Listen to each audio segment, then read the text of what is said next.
I'll play you my song if you want to hear it. I just want you to keep in mind, I wrote it in like 15 minutes. And it's not done yet. And you might not Just like... play a song, Schneebly. Okay, listeners, it's been a long season. I know school is still in session right now, but we are closing our back to school season with the guest we started with. So, Thomas, welcome back. We know you're not a stranger to the pod, but we are so happy to have you on to cover this week's episode. I've been waiting to cover School of Rock probably since we started this podcast, so I'm so excited right now. So excited to be here. Ready to rock. For all of you who are, I hope you're watching on YouTube because we all have graced you with some fantastic outfits. Michelle never disappoints. Sadly, she could not find a bow tie for this episode, but she had to go with the school look. So Thomas and I are gracing everyone's presence with some band t-shirts. It's pretty much as far as we go. Okay, so Michelle, I think I want to start with you. Big Jack Black fans in our family, as well as Mike White. So do you have like a first memory of watching this movie? It came out when I was in college. You guys introduced it to me when I came home, and it was like your movie, and I was like catching up to be involved in it. But I feel like start to finish, I've maybe seen this 3 times, and that includes today when I watched it. It was like an absolute delight watching it today. I don't feel like I have there are very many movies that I like purposefully make it a point to watch yearly, but this would go on that list if I had one of those lists. This movie brought me so much joy. So I'm so happy to be talking about it with you guys. It really is such a joyful movie. I felt the same way. I was getting a little teary-eyed this morning. I don't know what was going on with me. I was having an emotional morning, apparently, because... I'm so glad you said that because I was like on the brink of tears, like the whole movie. I don't know if it was like the music or whatever, but like in a happy way. Like it's so pure of heart. Well, Thomas, we were obviously both 93 babies, so we were 10 when this came out, which makes sense why it's so special to us because we could have been in that class too if our parents, really flexed that we had musical skills. But do you have a first memory of seeing this? I actually do. My recollection of seeing it is actually I saw it with my grandma and Dominic at the theater. I was like, and I remember anticipating this movie and there just being a lot of buzz around it. I remember in our library class, they had bookmarks with all the kids from the movie. So it was like the kid on the front and then like Posh Spice on the back and like Zach. So it was like one side was like their school, like they're serious, and then the back side was like their fun rock alter ego. And I remember like I got the drummer kid and the guitar kid, and I was like, I want to get all of them. And like we went to the movie, and it was just immediately loved it. It's an amazing movie for kids, but I think my parents love this movie. My grandma. It's fun for the whole family. So wholesome. Yeah, it's really for every age group. I also remember seeing it in the movies. We saw it with our neighbors, Michelle, the Fanshaws. Oh. So there was a group of us. It was a group neighborhood outing. I think I just remember sitting in the theater being like, this is it. This is great. This is such a joyful time. And then it was just a part of my life. So, Thomas, since you've seen this movie so many times, is there anything this time in particular that really like you watched it maybe a little bit differently than you have in the past, or something like things that really stood out to you before we really dive into like what makes this movie special? I mean, I noticed a couple little random things because I was kind of looking, because that once you've seen it so many times and you're watching it for a reason, it's kind of like your eyes wander. You see like little weird stuff. I think it aged really well for the most part. I think Jack Black's performance is still so funny and just so special. And like there was this one random little thing that I noticed that isn't it that interesting, but I was like, all the cafeteria scenes, they get this weird drink, like there's a jug of like red water, and everyone, like the teachers and the kids, are all drinking like a glass of red, like I guess like fruit punch. That's just weird. Like, why did they even do that? That just seems dangerous that they could have spilled that glass, and it's just like, what are they drinking?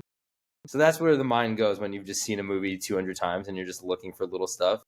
And also all the little details in this movie are so great, like all his stickers and all the little band stickers in his apartment and everybody's just the clothes and like all the little details just felt so right. Like that school feels so real and lived in.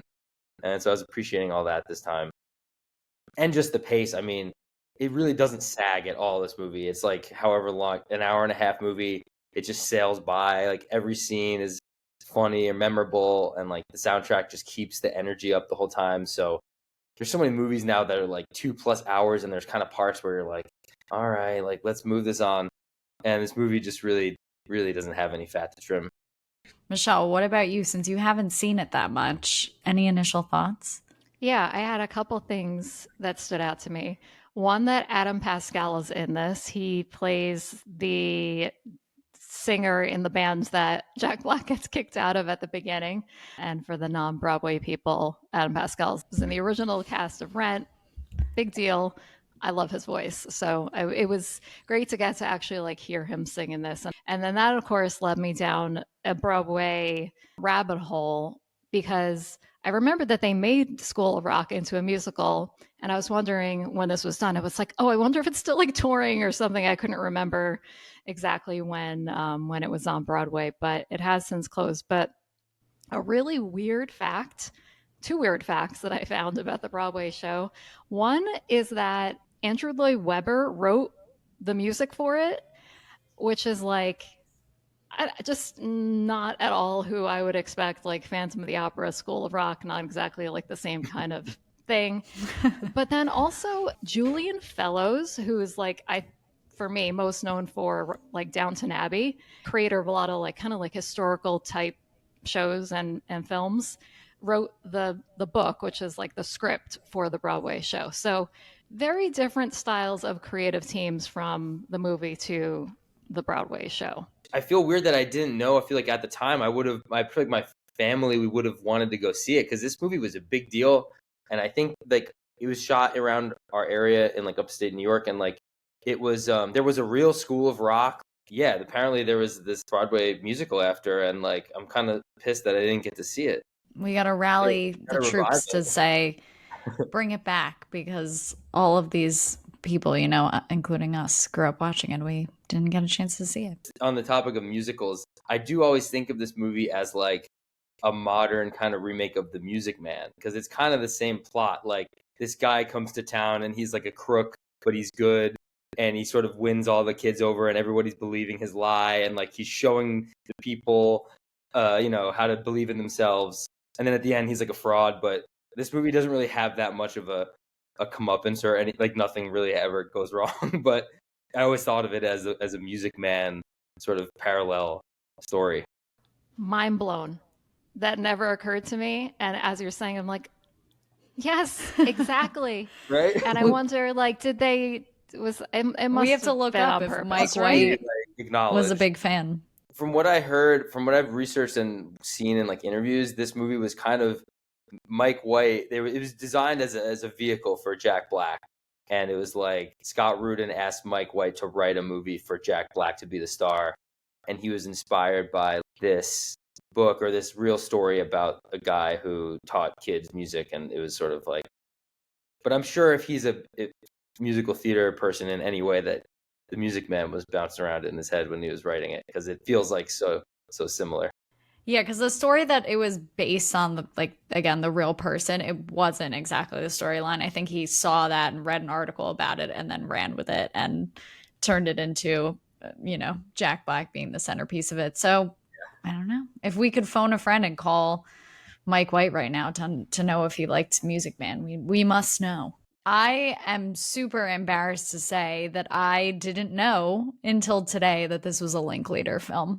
And I can't believe I didn't know that, because I love so many of his movies. So that was a very nice surprise for me this morning when I was looking this up. I think it makes it that much better for me that this is like one of my favorite movies, that it makes sense that he was involved. Oh yeah, he's one of my favorite filmmakers, and to me this sort of clinches it why he's so great, is because he can do a kind of more unique indie, like artistic movie that doesn't follow a traditional format or structure, and then this is just a straight up studio comedy, but he brings this really special hangout realism to it that's like his style, and it makes it like, I think it's part of what makes it so rewatchable is that it just feels like it's all happening in real time. Like when they're writing the song together, it just like the special energy that he captures. It's like a very Linklater thing where you feel like you're watching something real, like unfold. You know, he made it a point to basically go after kids who already knew how to play instruments instead of just known child actors. That I think he made a very like human movie because he allowed their own personalities to come out, and it's obvious, I mean, of why this movie works so well. You could tell, like, because a lot of them have to play like shy, and you feel like they're actually all just shy kids. Like a lot of the characters are sort of kids that have to be drawn out of their shell, and you feel like they were probably really nervous, and Jack Black was really coaxing them, and it just feels so genuine. I don't think I've seen as many of Linklater's films, but am a little bit more familiar with Mike White's work, and we covered Orange County earlier this season. And interesting, Thomas, that you said that you made the comment about this script being so tight, because we had the exact same comment about Orange County. We're like, there's no lulls. It's just like they only have what needs to be in here, and it worked really well. Nice, tight movie. I was trying to picture like these two guys, and I know that you brought up like that someone came to Mike White and said like to create a script around Jack Black, but I had a hard time thinking of these guys like sitting down and saying like, we're going to make a kids movie. And I was wondering, do you consider this to be a kids movie, or do you consider this to be like a comedy that kids can see because there's not really any bad content in it and because there are so many kids in the cast? It's a movie where I think it's for kids, like it's about kids, and it feels like it speaks to kids in a really direct way. Like the kids have a more rich story and more to do, and the adults are kind of all like bumbling and like almost caricatures of adults. Like the kids feel more real, and the adults seem more like, besides Jack Black's character, like Mike White and his girlfriend are just classic like boring adults that are like, they just care about work, and it's like kind of from a kid's perspective in that way. So I mean, I think the best kids movies are just kind of family people movies, like anyone could enjoy them. So it's kind of in between on the spectrum. But I mean, is it rated like PG-13, or I guess, I think it is. Yeah. I don't know. I guess because I saw it when I was 10, it clearly worked that it was appealing to kids to go to the movies and see it.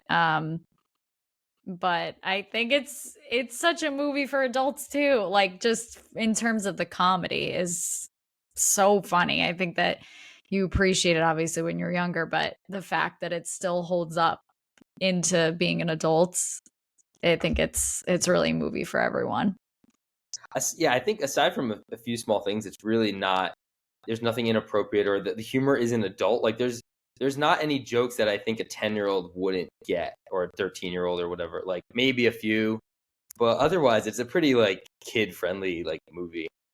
Maybe being narrow-minded in this comparison, but Matilda had come to mind because we also cover that in this series. And I was thinking, okay, Matilda obviously has like adults in it, has kids in it, but is very clearly told from like a kid's perspective. It's her story, where this is like Dewey's story, it's Jack Black's story. So I think that's where I was kind of like, oh, maybe this is really like an adult's story that just happens to have kids in it. But I feel like maybe it's like not even, it doesn't really matter. No, not really.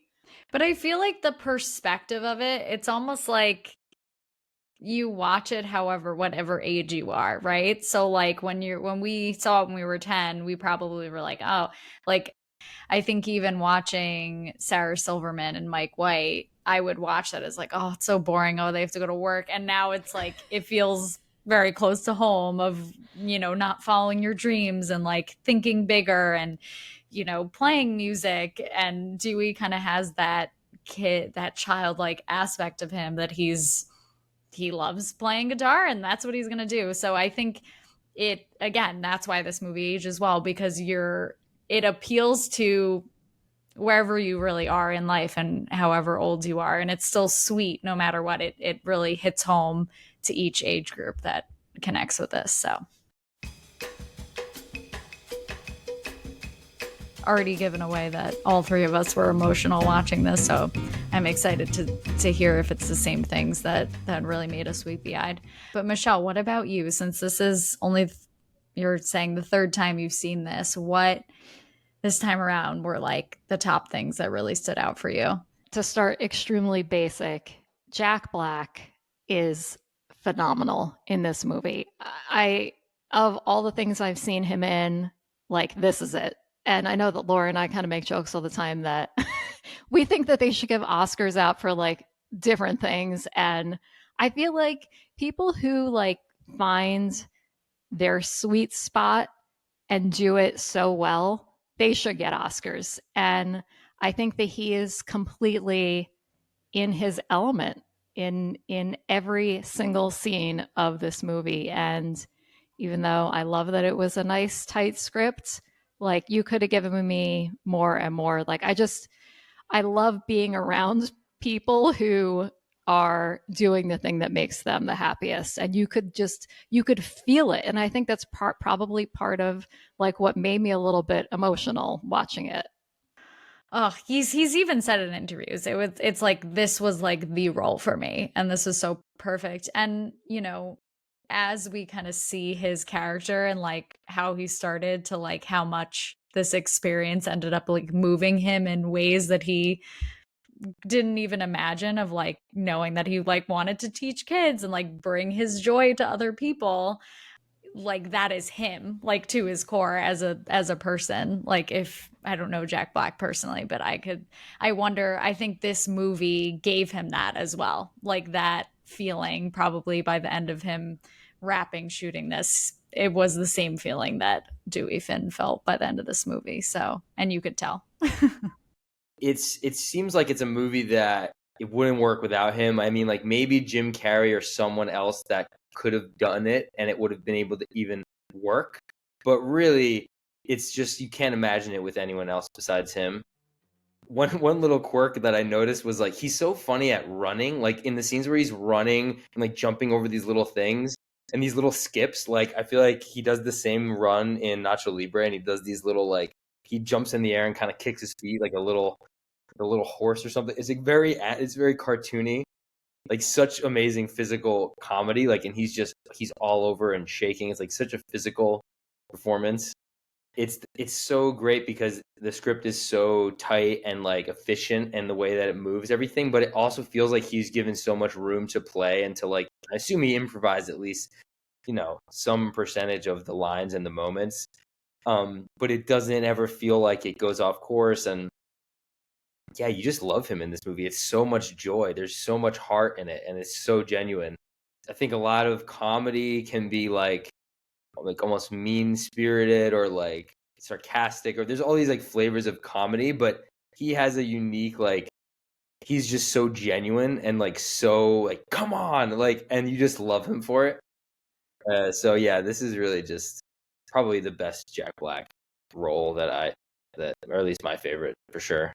Nothing that he says in this movie sounds like he's like reaching for a laugh. It just feels very like natural to the moment and very like true to him and the character that they've created. And I think that's why the comedy works so well, because it just feels like someone who is like making people laugh, but is being passionate about what they're doing without even like trying. So I'm sure, and I did read this, that they had like a lot of takes with him where he would just be trying all these different things. But like, I could imagine, Michelle, we were talking about this a little bit in our super bad episode from this season, but like, where they have kind of like a lot of different versions of the same joke, and some of them they ended up keeping in that movie. But with this, it was like every single thing had the right tone at the right moment with the right like heart, if we're going to be using that word, like the right intention behind everything that Jack Black is saying.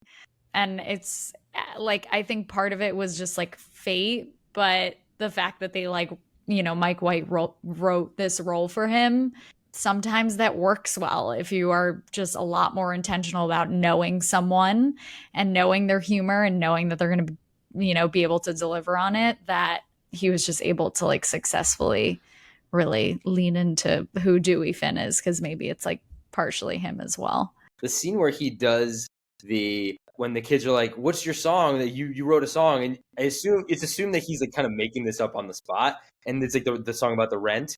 That's just all, they don't cut away from him. It's just like this long pullback, and he's just doing what Jack Black does best, and it's just so perfect, and it's just such an effective way to communicate. Like, okay, I wrote a song. I'm not going to use any instruments. I'm going to show you all the different parts of the song. I'm going to describe the lights. I'm going to describe and the crowd, and then you come in, and he's directing this whole scene in your mind. And if you're just the audience, it's a magical, transcendent thing. And it's great how they shoot it. I was like, wow, they really just do this in one take. They just pull back. I think part of why this works so well is because Mike White and Jack Black know each other. And in our Orange County episode, I was kind of complaining a little bit that they made Jack Black so like someone with like a substance abuse problem essentially, and how much of like a waste that was of Jack Black's talent.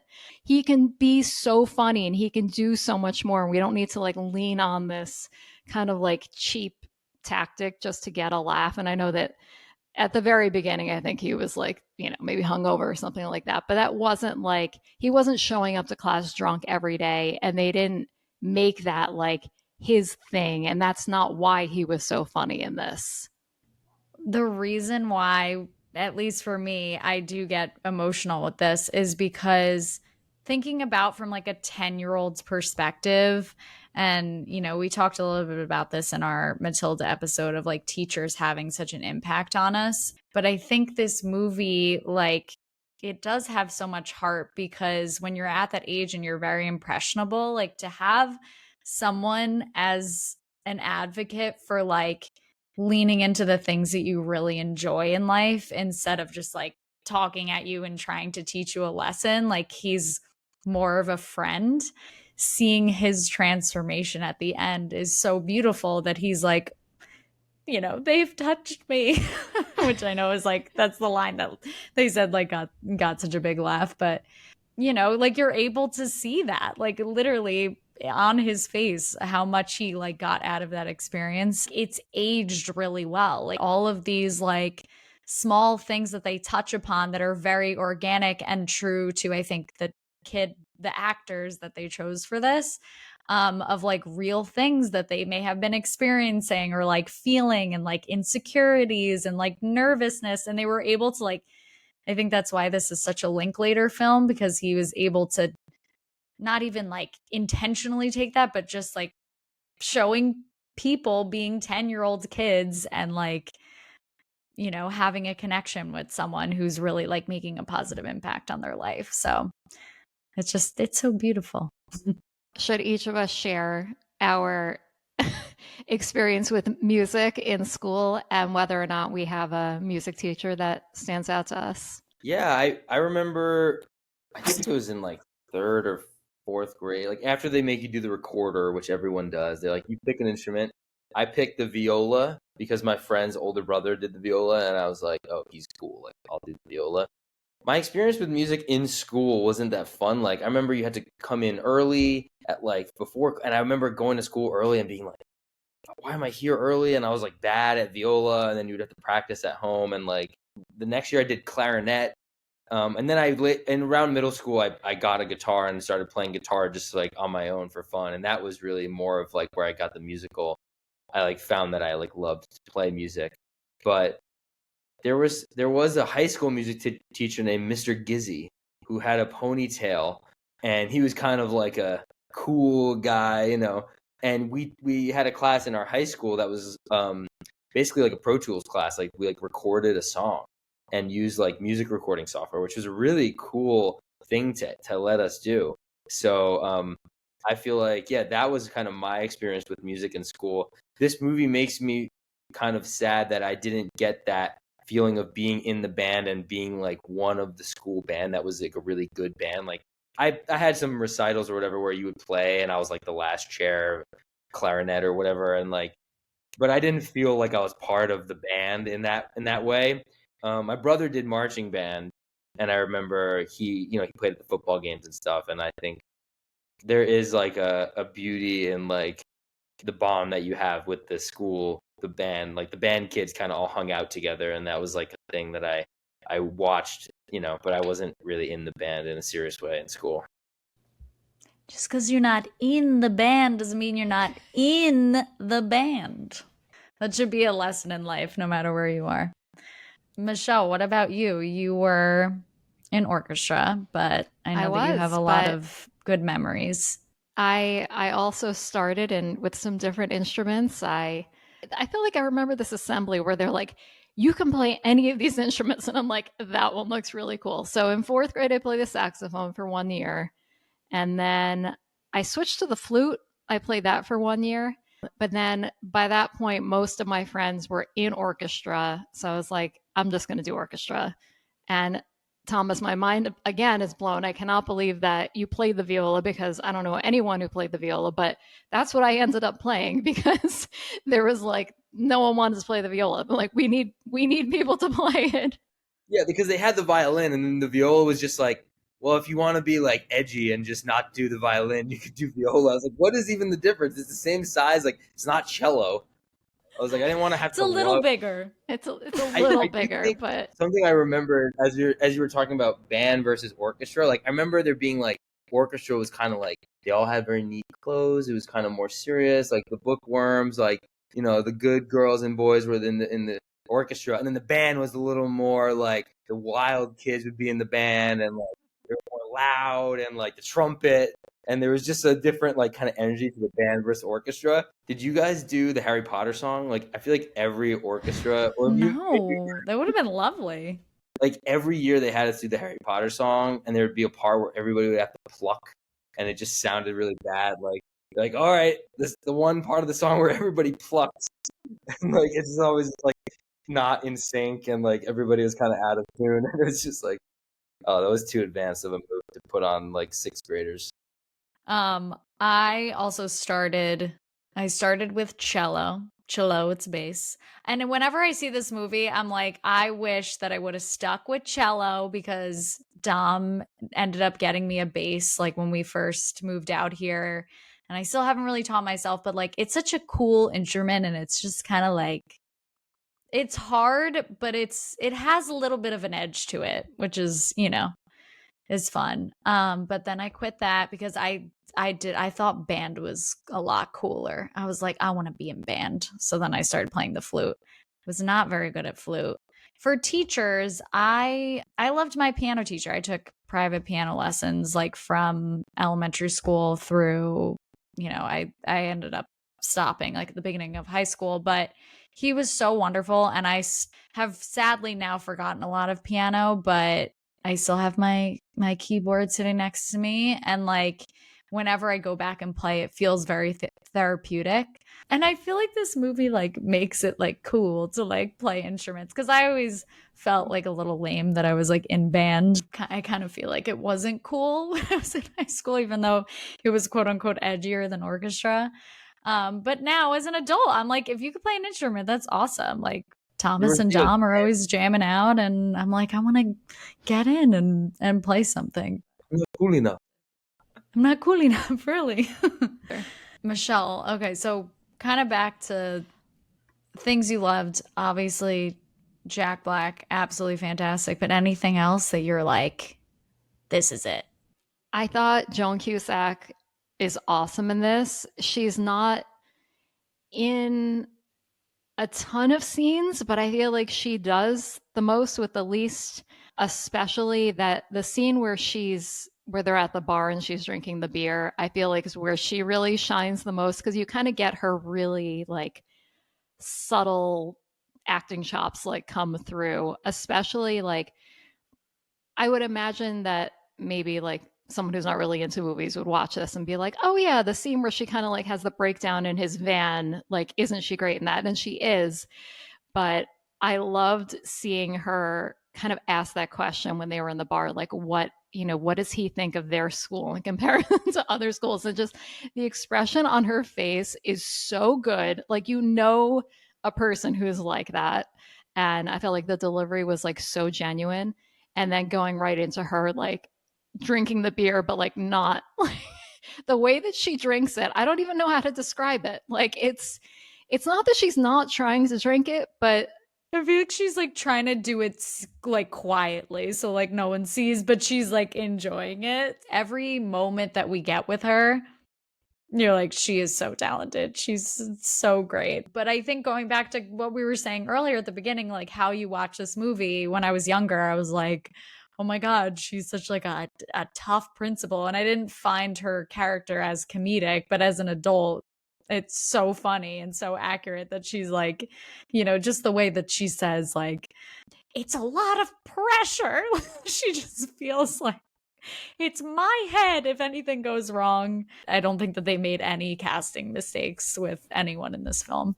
Yeah, I'm on the same page. As a kid, I didn't like respond to her character or performance as much. I was like, oh, she's just kind of weird and like the old principal. But watching it this time, I was like, wow, Joan Cusack is amazing.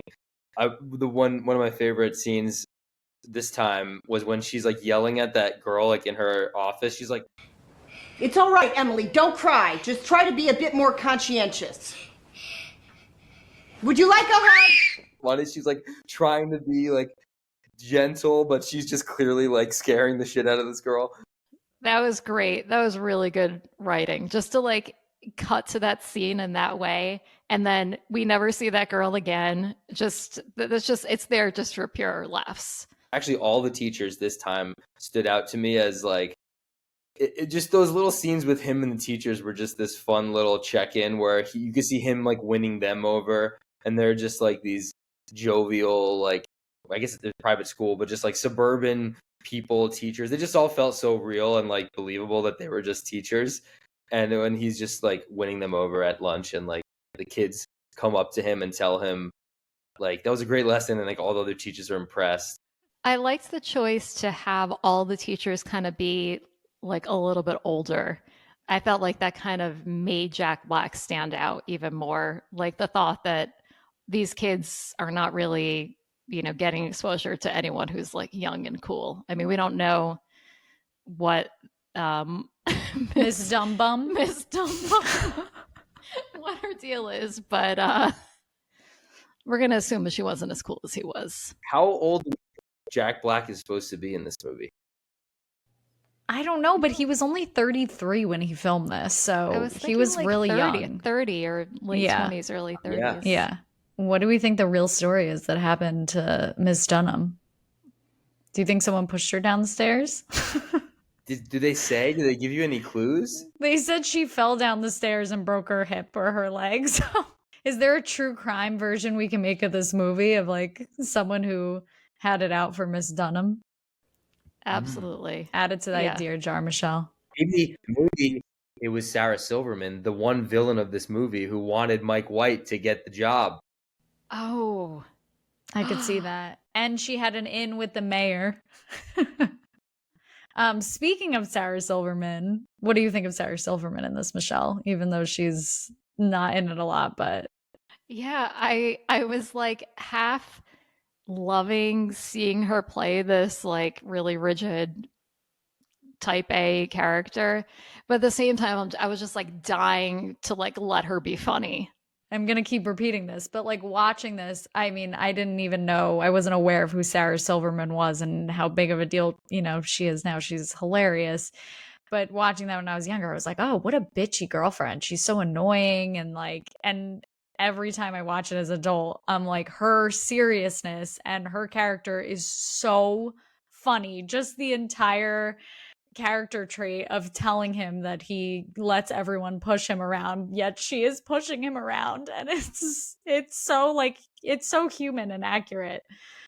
Yeah, it's a very unfortunately one-note bitchy girlfriend role that is really just an irredeemable villain that kind of is not really a character, but you just love Sarah Silverman, so like I was definitely laughing at her lines because I just know it's like she's just funny. But yeah, it's kind of it was like this movie doesn't really have many like villains really. Like I guess Miss the Principal is kind of like in the way, but she like gets won over by the end. But she's just kind of like the whole time she's just against everyone and against the kids and against Dewey. Theo is a little bit of a villain, though. He's the one who kicks him out of the band. But Yeah, I guess you're right. Yeah, Theo. Michelle, anything else? Yeah, the costumes, incredible. I mean, I loved all the like the school looks, and there were so many variations of the school looks. I mean, we didn't go to private school, so maybe this is just like normal that all private school have like different kind of things that you can mix and match, but I liked how they kind of like each kid really had their own style, even like before they were really like styled up at the end. And then, of course, I was kind of like, I had forgotten because I hadn't seen the movie in so long and I hadn't seen it that many times that I was like really excited and like following the journey of the who's the kid who's like the stylist? Fancy Pants. Fancy Pants. I was like, love this. I'm like tracking the whole journey. And I was like, what's he going to come up with? And then when he said, like, oh, you know what? Like, you should just wear your uniforms. I'm like, I love the uniforms, but I was like a little disappointed. So then when they revealed their outfits at the end, I like lost it. I was like, oh my God, this is the best thing ever. I loved how they, like paid homage to, different like musical artists. But again, each kid kind of having their own look that also matched them and then having it all be very cohesive. Like my designer heart was just like it was singing. I didn't totally clock this only for one character, but are you saying all the characters are like a reference to some existing like rock star or something in their costume? Is there like an intentional? Because I noticed it for Zach. I thought he looked a lot like Mick Jones from The Clash. Like there's like a specific outfit and music video where I'm like, oh, they're like referencing that. But I wasn't picking up on any other references. Are there other ones that you noticed? Yeah, I mean, I definitely thought that Lawrence was like Elton John. And then you said Zach, right? I was thinking that Zach was Slash. I thought it was Mick Jones from The Clash, but the top hat could be Slash too. Just the white, that shirt, and like I guess that kid just looks like Mick Jones to me. But I'll send you the picture where there's just a picture of him. He had like this white kind of popped collar look. For Freddie Jones, was there a famous drummer, or was that just of a certain period where people were wearing those yellow goggles? He looked like It was like a punk band, right? Yeah, his looked much more like I didn't know like a specific artist for him, but I definitely got his was more maybe like an 80s punk musician. Yeah. I think it's cool to see that some of these kids like went on to be musicians. Like Billy ended up as a country singer. Zach like plays guitar, just not as a professional, but his whole Instagram is just like him playing guitar. So a lot of them kind of stuck with their musical talents. Tanika like went on to be an R&B singer. So it's kind of special that maybe this movie like allowed them to open up their musical talents a little bit more. I think my favorite fact about them all keeping in touch is that apparently, I don't know if they still, chatting it every day, but they had a group text, like a group chat called Schneeblay, which I thought is so cute, like with Jack Black. There's any like adult actor that you were in a movie with when you were younger and you got to keep in touch with Jack Black, what a dream. Again, like his character, it's very cool to watch this movie, and you see a lot of school settings growing up, especially in shows and movies that we grew up watching, but this was a different take on that, of someone who was a friend and is kind of like a kid teaching the class. So I think it was very original in that sense.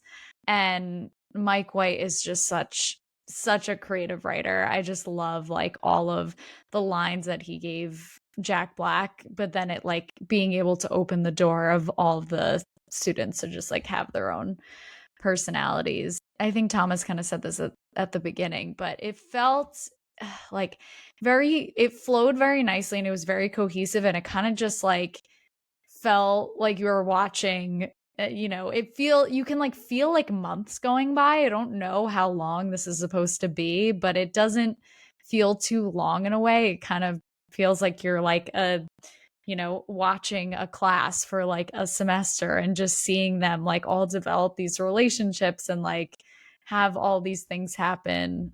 I did pick up on this time they said it was 3 weeks, which seems too short. But they said, we've been practicing for the last 3 weeks. And I was like, wow, it's only 3 weeks. Yeah, and I guess because they had the back to school night, which is usually in the beginning of the school year. Yeah, it's all like fall. It's just like in October or something, I guess.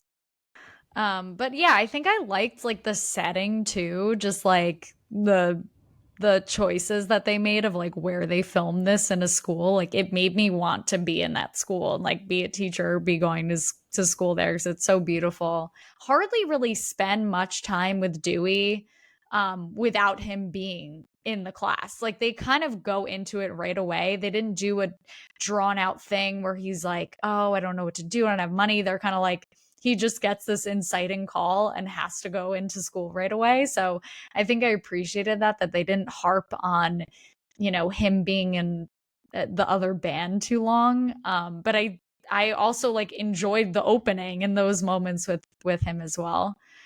And then like the music is so good in this movie, and like all of the originals that they created in it, I still like sing them sometimes and have them stuck in my head. So I think it just like appeals to kids and adults, as well as like paying homage to like amazing rock bands. So bravo all around. This movie is very satisfying the way that it ends too. And one thing that I thought was really cool was that Freddie, the actor who plays Freddie, who actually sadly passed away when he was like 31 a couple years ago from just like a freak. He was like riding his bike and he got hit by a car, which is so terrible. But he, in a weird like cosmic way, he was the one that like went to Richard Linklater and Mike White and was like, you should change the ending to give the band like an encore moment.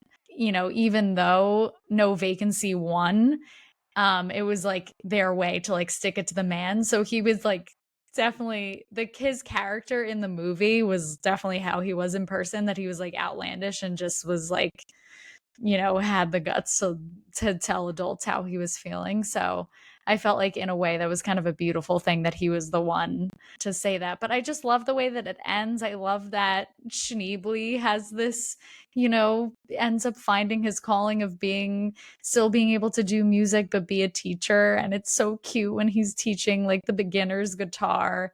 I always enjoyed watching the credits when I was younger because it goes on very long, but they're just jamming out and having a good time. And it kind of felt like it was giving us a sneak peek of how their relationship was off and on set, that they kind of became this like band family, and Jack Black just having so much fun with them. Yeah, I was mesmerized by the end. Like when the credits are going, I'm like, this is so great. Every movie should have this. Another scene that has always been one of my favorites, one of my favorite montages, is the montage where it's the Ramones song, Bonzo Goes to Bitburg, and it's like he's like teaching them about rock history, and they're in the class watching the videos, and like that just gets me emotional every time. It's just a kind of emotional, great like anthemic song. And I remember me and my dad would always or my dad would point out like when there's all the bands on the blackboard behind him, like that like web of like how the different eras and punk and how they all influence everything. It just makes you feel like, oh, I want that. I want Jack Black to teach me like the history of rock and roll. It just makes it look like a really fun class lesson. And it's just a great montage and a great needle drop. So good. I really like love that they made it a point, which feels obvious, that like they needed this to really feel more invested in each of the characters, but like that Jack Black had a lot of these very tender like one-on-one moments with a lot of the students. So like especially with having that conversation with Tanika before that they're going in for their battle of the bands like submission, when Zach is clearly having like a really difficult time and he creates that whole lesson to like teach him but make him feel better.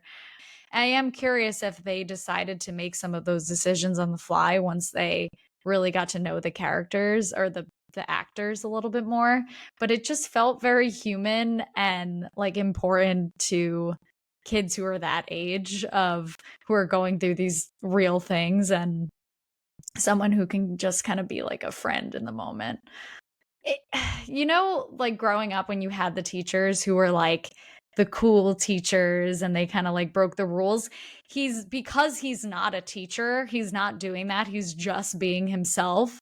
So I think, when you read things about like Summer's character, them being nervous to even like film this and then immediately feeling at ease when they met Jack Black, like he made the kids in that movie, even though he's coming in as like this insane guy, once they're kind of on that same playing fields and he's just being himself. Like sometimes I think that kids wish that their teachers were able to like shed that like kind of how Joan Cusack is, where they like have to be so strict and proper. Like how do you kind of blend those lines of being just more of someone who's like on your side but not like trying to be cool, you're just being yourself. And I think that's just what makes this movie work so well, is like Jack Black just being himself.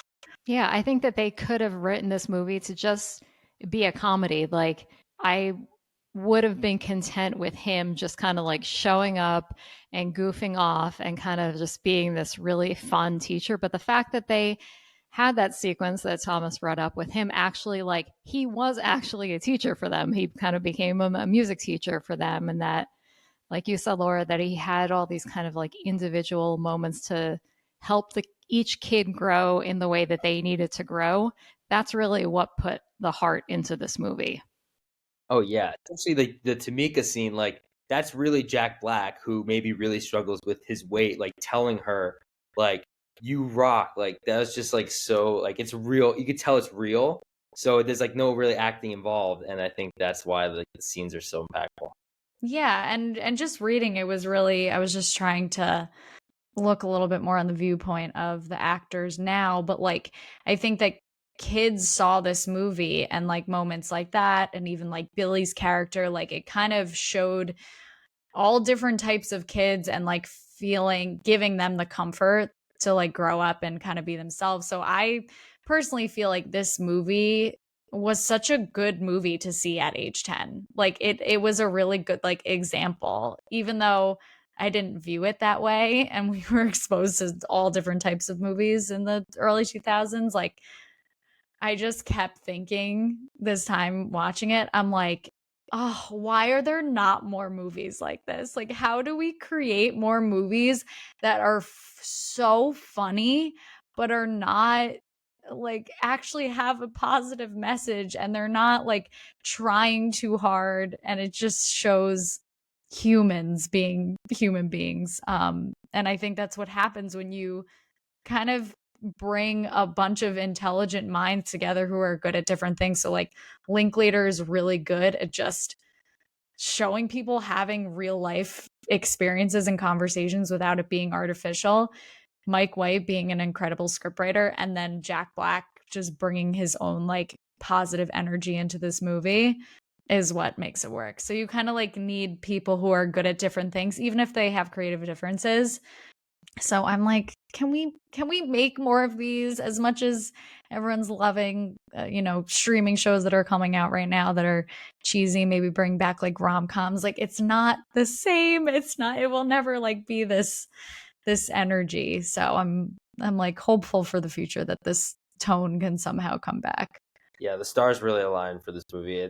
I think the answer is it's a really hard thing to actually do, to make a big comedy that appeals to a lot of different people with a really special performance that is like kind of has legs and stuff. And it's like, it's not an easy thing to do. And that's why I think this movie's so rare and why it's still pretty much just as enjoyable 20 years later.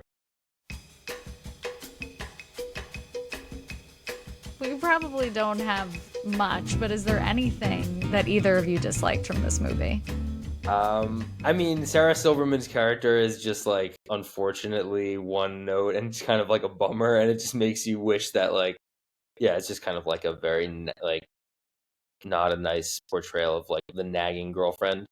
If they explained why she was that way and they maybe gave her some more depth and made her have a moment of like you see a different side of her for a second, I think that Sarah Silverman could have pulled that off and that probably would have made the movie even better.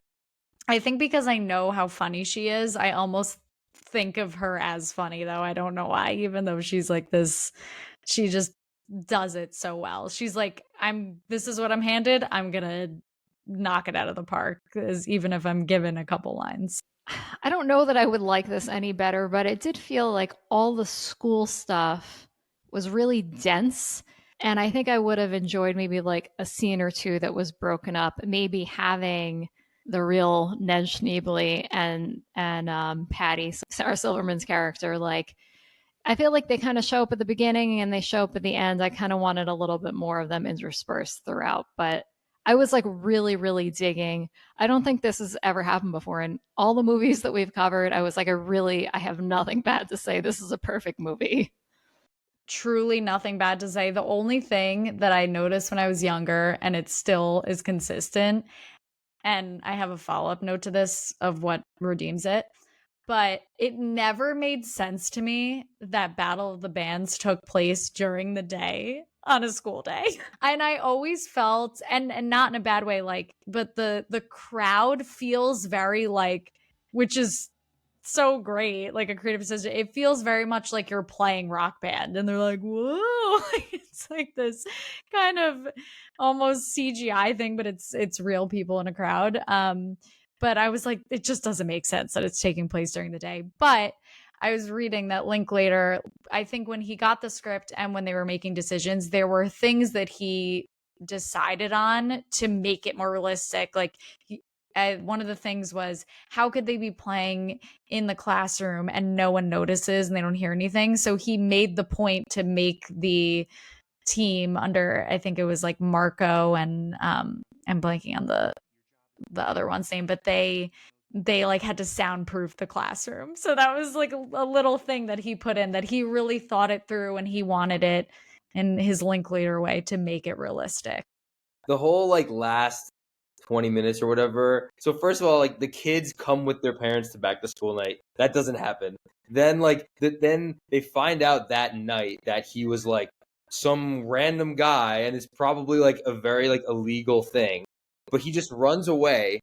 Nothing comes of this. The cops are there, but like nothing, no like, hey, that guy's like committing a crime.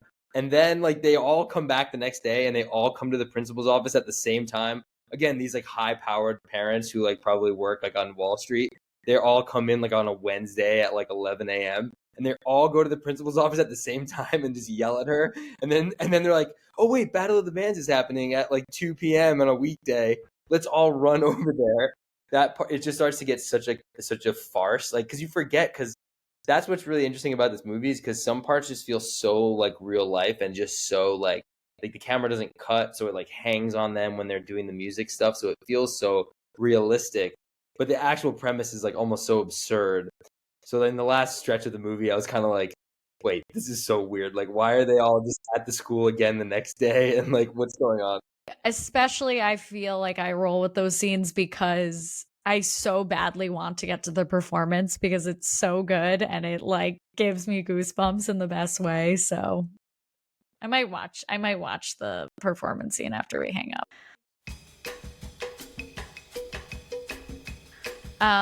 Okay, I'm really excited for this section. So, Michelle, I'm going to start with you. Favorite scene, favorite quote. Obviously, you're allowed to have multiple. All right, so hands down, my favorite scene is when they're putting the band together. I feel like that's, to me, like the height of seeing Jack Black work his magic. I love it from an acting perspective. I feel like I love it from a story perspective. We learn so much about each of the kids, like each of the characters in that scene.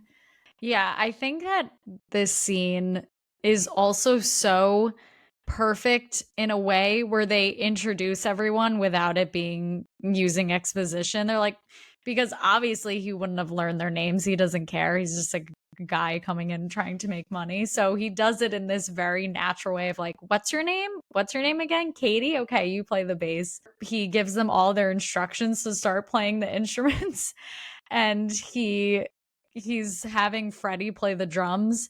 And he's like, Give me like a chunk, chicka, chunk, chicka, chunk, chicka, chunk, chicka, chunk, chicka, chunk, chicka, chunk, chicka, chunk. Good. Okay, no, that's bad. That's like George of the Jungle. Played up here on the cymbal, but really light. no, actually, no, I don't like that. That's George of the Jungle. So he's kind of like changing his mind in the moment. And then when he's telling Lawrence while he's playing the piano, he's like, okay. With a fifth above it.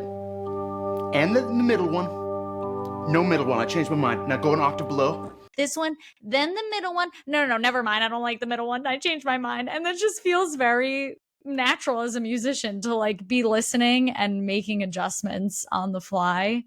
And then getting so excited when he creates something good. And you could just feel the energy vibrating while he's doing it. I mean, yeah, that scene is definitely one of the best scenes. As I said, the montage when they're like learning all the rock stuff, the final encore. I think every scene with Lawrence is like my favorite scene. I just think he's so funny and like just he has so many great lines like you're a fat loser and you have body odor. Like all of his like one-liners are like the ones I say in my head the most, like let's rock today, like the little handshake. Cello, you got a bass. I mean, I say that every time I see the word cello. Katie, what was that thing you were playing today, the big thing? Cello. Okay, this is a bass guitar, and it's the exact same thing, but instead of playing like this, you tip it on the side, cello, you've got a bass. Try it on. One line that I always loved and was just, I laughed so hard at it this time is like when they're in the back of school night and the mom's like, why is my daughter obsessed with David Geffen? I just think that's like so funny and like it's kind of like an inside joke to like a music nerd of a joke. And the whole speech about the man is just awesome. But in the end, you're just gonna lose big time because the world is run by the man. Who? The man. Oh, you don't know the man? Oh, well, he's everywhere. In the White House, down the hall, Miss Mullins, she's the man. He's like, Miss Mullins, she's the man. When he's looking in the at the kids' band practice and his like eyebrows do this like little eyebrow twitch thing, that just gets me every time. Very Jack Black. Yeah, I think I have to second you, Michelle, that the putting the band together is my favorite. But I also love the scene where Zach is having a hard day and he does the whole thing where it's like, okay, everyone tell me off. Shut the hell up, Schneebly. That's it, Freddie. That's it. Who can top him? Get out of here, stupid ass. Yes, Alicia. You're a joke. You're the worst teacher I've ever had. Summer, that is great. I like the delivery because I felt your anger. Thank you. You're a fat loser and you have body odor. And then he creates a song out of it and it brings the class erupts with so much joy. These are kind of more things that trickle throughout, but they're very intentional about making a point with like certain things, even Zach introducing the song that he wrote and then they decide to sing that one. So there's all these like creative decisions that they make while they're spending time in the classroom and then they pull it off when they're at the show. So I felt like that was really great. I have so many lines, but it's a lot of the things that he kind of says, like not under his breath, but as an aftermath. So during the scene with Lawrence, which is also so sweet that he's like, I'm having a really hard time. And he's like, no, you're actually so cool. And this is such a great experience for you. It just feels very human. But he says at the end of them doing the shake, he goes, it's a very long shake. You'll get it. Okay, get going. We're going to work on this.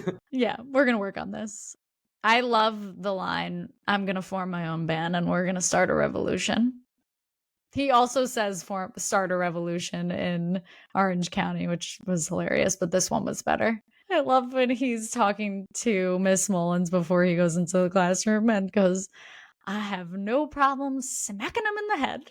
And he asks about, so just verbal abuse? Probably my favorite line, which I never say, but just the delivery of it. Miss Dumb Bum ain't your teacher today. I am, and I've got a headache and the runs. So good. I die every time. When he finally gets the job and him and Patty are going at it, and he said, I'm going to have rent by the end of the week. Go tell the mayor. I just love that they do the callback about the mayor. He asked Zach, You ever played electric guitar? My dad won't let me. Thinks it's a waste of time. A waste of... do you play electric guitar? And Zach says, no, my dad thinks it's a waste of time. He goes, a waste of time. Like, just like his anger about people not knowing about rock and that he feels so compelled to like teach them everything. We're not goofing off. We're creating musical fusion. Nice pipes, Tamika. And I said this to Dom today. I find it so funny that he refers to it as this, but when they almost don't get into Battle of the Bands during the audition and he tells Summer, like, did you see he was going to call the fuzz? I know Thomas mentioned the kids have a lot of one-liners that are so good. Another kid one-liner that I still say and think about is, Billy, we've already told me off. Let's move on. You're tacky and I hate you. it's just that kid's just perfect. I forget what it is that Patty suggests, maybe Ned suggests that he sells, and I like that Jack Black says, "Would you tell Picasso to sell one of his guitars?" And she's like, "Oh my God, he's an idiot." Yeah, that Sarah Silverman line, like, oh my God, he's an idiot. Like, that's a really great Sarah Silverman line So read. good. I also thought that this line aged very well, and I remember this is one of the few that I remember when he goes, "Puff Daddy, wrong." Christina Aguilera, what? Who? And then also just another like moment that I was like laughing out loud by myself was when he gets kicked out of the bands and he has like a very Jack Black physical comedy moment when he does that, like he kicks the cymbal. I got that turned down too. And then I know we've all kind of brought this up, but I'm going to bring it up one more time. The encore to the after Battle of the Bands, again, I was so excited that they got to have the whole class go out on the stage. I was like, yes, like this is even better. My only complaint is that I wish that the encore had gone, like I wish it was a true encore, that they would have done like a whole other song. And maybe they did, but maybe they had to like cut it for time. But I wanted to keep that party going. I also, part of the reason why I always get emotional, I always find it so sweet when the parents are in the crowd seeing their kids perform and like seeing them in this environment for the first time and they're no longer, angry about them getting kidnapped. I had one more funny, weird scene that I never really noticed until this time. At the very end, when like that guy with like the leather shirt that has no shirt on, like Spider, I think is his name, the guy who replaced Dewey, it was just a hilarious thing. And I looked this guy up. He's actually a lawyer in Texas, and he's in like one movie, and it's this. And he has a tattoo that just says "sex" on his belly. At the end, he's like hitting on Joan Cusack, and I feel like that scene was just improvised and like thrown in because I was watching it closely this time. I feel like that's the last 5 minutes of the movie when you see it rerun, like you always kind of miss. You always see the middle. So I feel like I've only seen that scene like once. And he's literally just like, hey, like, what's up? Like, you're pretty hot. What? And it sounds just like so like he just improvised whatever. And it's just such a goofy, awkward scene between the two of them. But Joan Cusack is just so great at playing off him. And it's actually a really funny, like underrated, kind of hilarious moment. She's really able to just play. I know we've mentioned the different scenes, but like when, her and Dewey go to the bar together and like seeing her in that environment and then her in the van and then her at the show and then her, with the students, like she's able to just kind of morph and it just shows how great of an actress she is. I also love the delivery of when she goes out into the hall because they're all screaming. And then she's so stressed. So she's like, hold on a second. And she goes outside to kind of take a breath. And then she finds out that all of them are missing. And she goes back in the room and she goes, I was just informed that all of your children are missing. I also, just one last Joan Cusack moment when Dewey is trying to dig in a little bit more of why she's so uptight and trying to use information to like coerce her. And they're talking about how she got drunk and did the Stevie Nicks impression. and he's having this conversation with other teachers, and you just hear her in the background having this very serious discussion with one of the teachers about like how chicken got cross-contaminated. And she was so serious and so stressed about it. And it was just like, I don't know who made that. Definitely, I don't see that in a script. I could see her just riffing off of that moment and improvising. Before I move into the food, I do need to mention, I know this is a very subtle moment, but when Jack Black shows up to the classroom for the first time and he can't spell Schneebly, so he just ends up writing Mr. S. I also thought that that was a really smart way to kind of like differentiate him from the real Ned Schneebly, because the kids knew him as Mr. S. So the fact that they may have found out that he wasn't who he said he was, in a way, he was like this other person that they did know. Okay, this movie doesn't have too many food moments, but definitely has more food moments than a lot of other movies that we've covered. So Thomas, is there anything in this movie besides the red drink that you either want to eat or drink?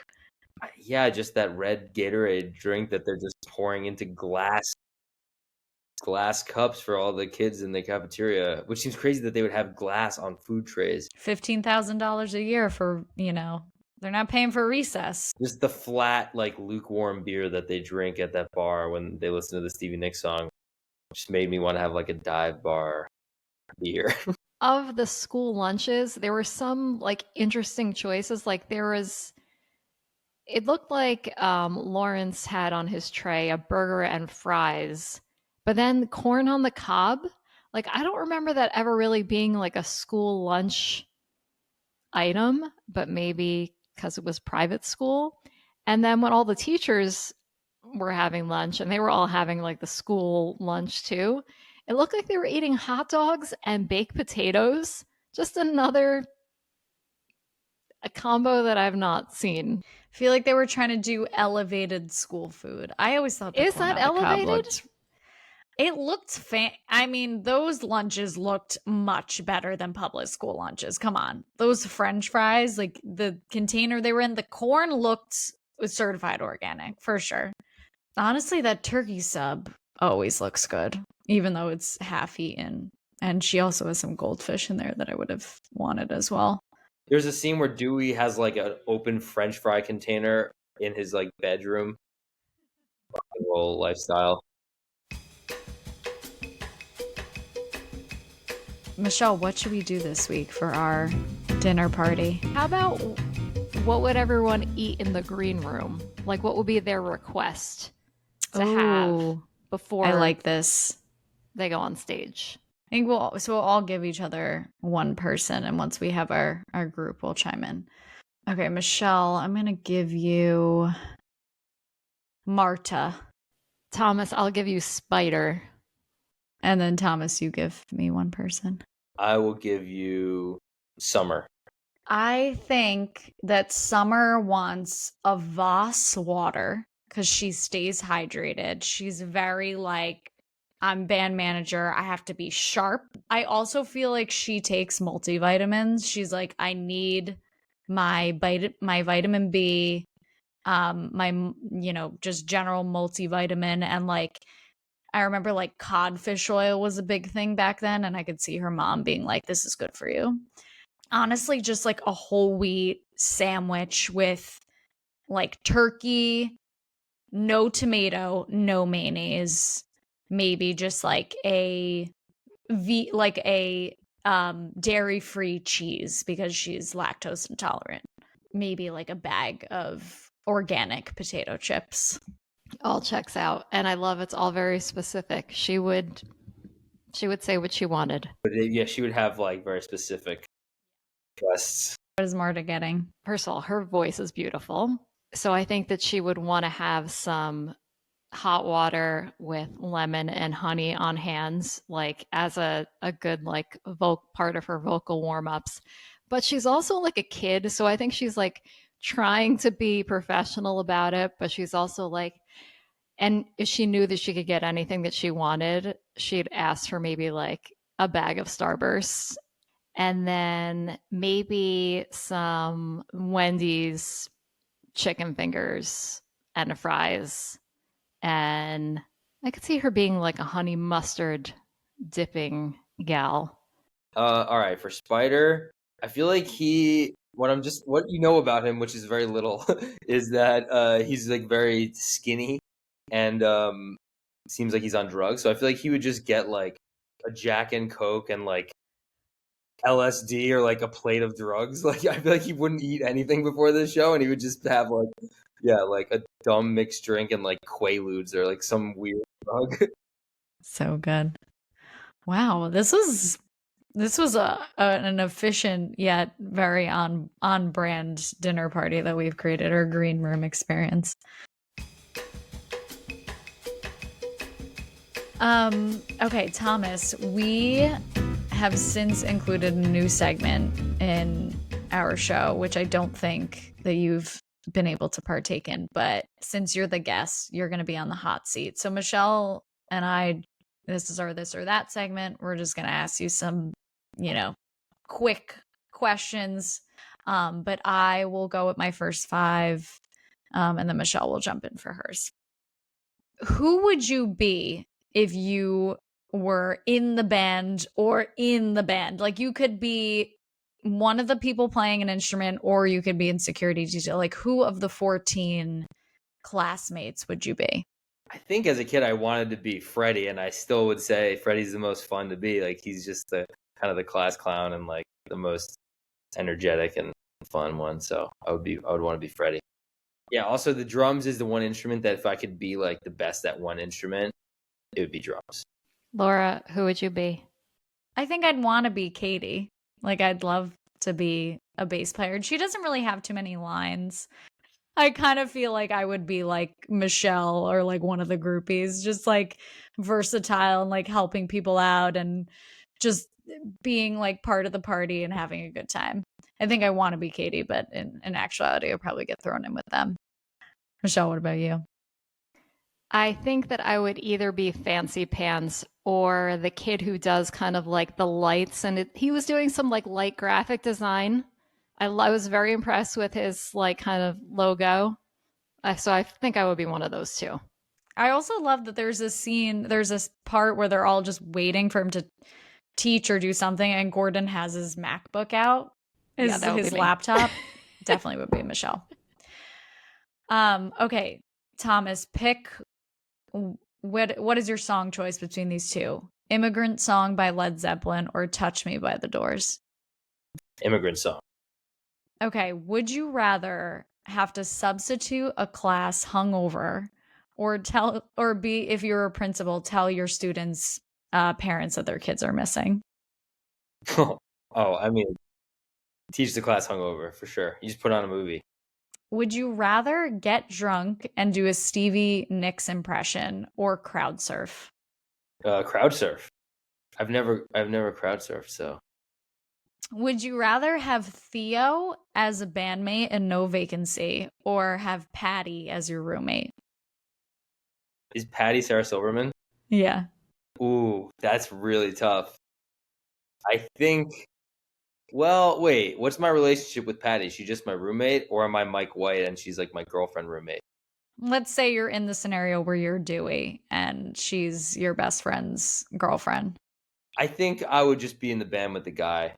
All right. As usual, we have some overlap. One of them is almost like exactly the same, but I'll ask it anyway because it has some slight variations. All right. So, would you rather get kicked out of Maggot Death or lose the children from the school where you're the principal?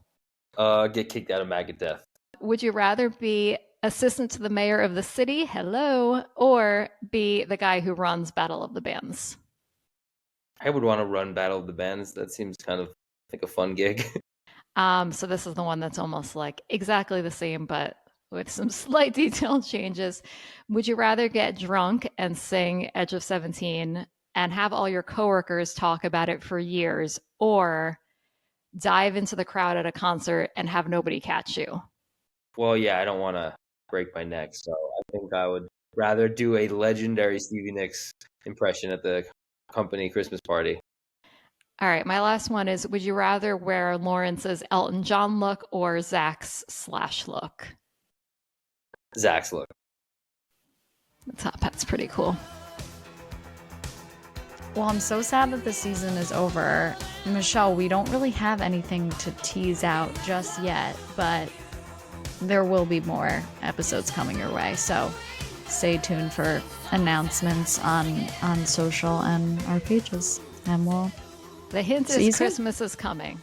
Something Yes, it holiday sure is. related will be coming soon. Thanks for having me, guys.